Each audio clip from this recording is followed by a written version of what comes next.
Inaresto ang isang lalaki sa San Juan City matapos niya umanong barilin ng kanyang kaibigan.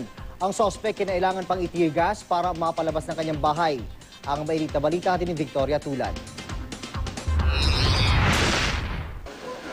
Pasado alas 9 kagabi nang mabulabog ang barangay Little Baguio sa San Juan City.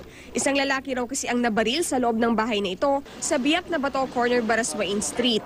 Ayon sa otoridad, pinaputokan ni Robert Bañez ang kaibigang si Cesar Japus Jr. Tinamaan ng biktima sa tiyan at isinugod ng ambulansya sa Cardinal Santos Medical Center. May tama rin ng bala ng baril ang dingding ng bahay. Ang isang salamin nabasag. Kwento ng kasambahay ng suspect, nagkakapilang ang dalawang lalaki nang bigla siyang may marinig na kalabog. Wala, tahimik lang sila nag-uusap. Biruan siguro, ayun. Nagkapikunan? Napikon yung isa. Namaril? Namaril na. Pilit pinalabas ng mga pulis mula sa kanyang bahay ang suspect pero nakipagmatigasan daw ito. Bali, sinaisap po na namin, sir. Tapos po nakakita kami ng pagkakataon. Itinirigas po namin, sir. Dahil? Dahil, para masigurado lang hindi malang matatama sa amin.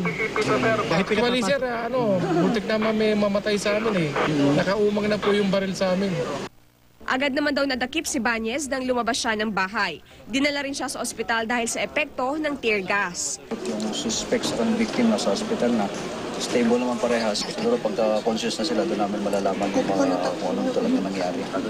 Na-recover sa suspect ang isang Armalite na di umano'y tampered, ang serial number, magazine ng baril at mga bala ng kalibre 40 at 45.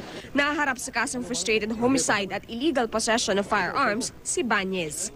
Victoria Tulad, GMA News.